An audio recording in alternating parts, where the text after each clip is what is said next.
उस समय की है जब डॉक्टर बाबा साहब आम्बेडकर औरंगाबाद में मिलिंद महाविद्यालय के निर्माण कार्य में व्यस्त थे। वे अपने देखरेख में, अपने नियंत्रण में मिलिंद कॉलेज को अपने कल्पना के अनुरूप साकार करना चाहते थे। तब उनका निवास औरंगाबाद के एक पंचतारांकित होटल में था, जिसे आजकल अशोका होटल के नाम से जाना जाता है। इत्तेफाक से उसी दौरान अभिनय सम्राट दिलीप कुमार भी एक शूटिंग के सिलसिले में औरंगाबाद पधारे थे और उनका भी मुक्काम उसी होटल में था जिसमें डॉक्टर बाबा साहब अम्बेडकर रुके थे। एक सूट में बाबा साहब रुके थे तो बाजू वाले सूट में दिलीप कुमार रुके थे। दिलीप कुमार ने बाबा साहब का नाम सुना था, उनके कार्य के प्रति उन्हें आदर भी था। एक दिन दिलीप कुमार ने अपने सेक्रेटरी को बाबा साहब के सेक्रेटरी की ओर भेजा।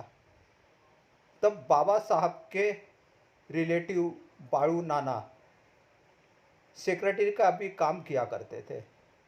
दिलीप कुमार के सेक्रेटरी उनसे मिले और उन्होंने दिलीप कुमार की बाबा साहब से मिलने की इच्छा जाहिर की और साथ ही साथ यह बताया कि बाबा साहब जो एक महान कार्य कर रहे हैं उसमें वे थोड़ा बहुत दान भी देना चाहते हैं।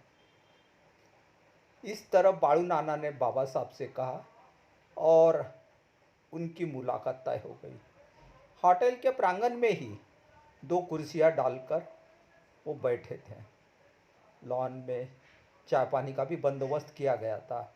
दोनों के बातों का सिलसिला शुरू था। वैसे बाबा साहब ने भी दिलीप कुमार का नाम सुन रखा था, उनके अभिनय के बारे में भी सुना था और वे भी उनकी इज्जत करते थे। तो बातों के सिलसिले में दिलीप कुमार ने कहा कि वे एक बड़ा डोनेशन मिलिंद महाविद्यालय के निर्माण कार्य हेतु देना चाहते हैं। केवल उनकी यह शर्त है कि उसका जो प्रवेश द्वार होगा उस पर दिलीप कुमार का नाम लिखा जाएगा, ताकि उनके डोनेशन की याद हमेशा लोगों को मिलती रहे। दिलीप कुमार की यह इच्छा कोई दुनिया से अलग नहीं थी। हर कोई डोनेशन देने वाला आदमी अपना नाम तो खुदाना जाहिर इच्छा व्यक्त करता है, चाहता है। इसी तरह दिलीप कुमार ने अपनी ये शर्त रखी। बाबा साहब ने सिरे से इस शर्त को नकार दिया और नम्रतापूर्वक कहा कि वे इस कदर शर्तों के साथ कोई भी डोनेशन स्वीकार नहीं करेंगे और वह प्रस्ताव खारिज हो गया। जब उनकी मुलाकात खत्म हो गई तो वहाँ खड़े बाळू नाना को तनिक गुस्सा आ गया। दिलीप कुमार एक बड़ा डोनेशन देना चाहते थे। वैसे भी आजकल निर्माण कार्य के लिए पैसों की कमतरता हो रही थी। पैसों की और फंड की नितांत जरूरत थी। ऐसे समय में हाथ में आए हुए पैसों को बाबा साहब ने ठुकरा दिया था।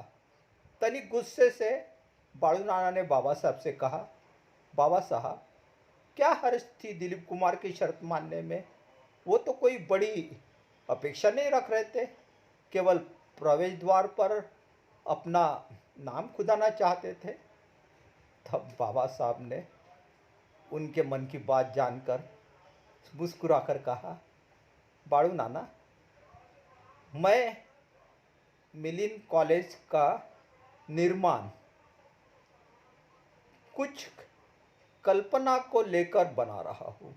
मैं यह इमारत केवल पत्थर या ईंटों की इमारत नहीं बना रहा हूँ। मैं चाहता हूँ यहाँ पढ़ने वाला हर छात्र एक कैरेक्टर के साथ, मजबूत कैरेक्टर के साथ उभर आए, विद्या के साथ उभर आए, अपने चरित्र पर ध्यान दे और तो और सच्चाई की राह पर चले। दिलीप कुमार उस मायावी दुनिया का हिस्सा है जहाँ कदम कदम पर झूठ बोला जाता है और कैरेक्टर की कोई परवाह ही नहीं करता। ऐसे व्यक्ति का नाम मिलिन कॉलेज के प्रवेश द्वार पर लिखवा कर मैं अपना जो मूल मकसद है उससे भटक जाना नहीं चाहता। भले ही मेरा आर्थिक नुकसान क्यों न हुआ हो, मगर मेरा जो मकसद है उसे कोई धक्का लगा नहीं सकता। मैं सब कुछ बर्दाश्त कर सकता हूँ, पर हमारे कैरेक्टर पर कोई उंगली उठाए यह कतई बर्दाश्त नहीं कर सकता। बाबा साहब की बात सुनकर बाळू नाना की आंखें खुल गई और वह नम्रतापूर्वक शीश झुकाकर वहाँ से चला गया।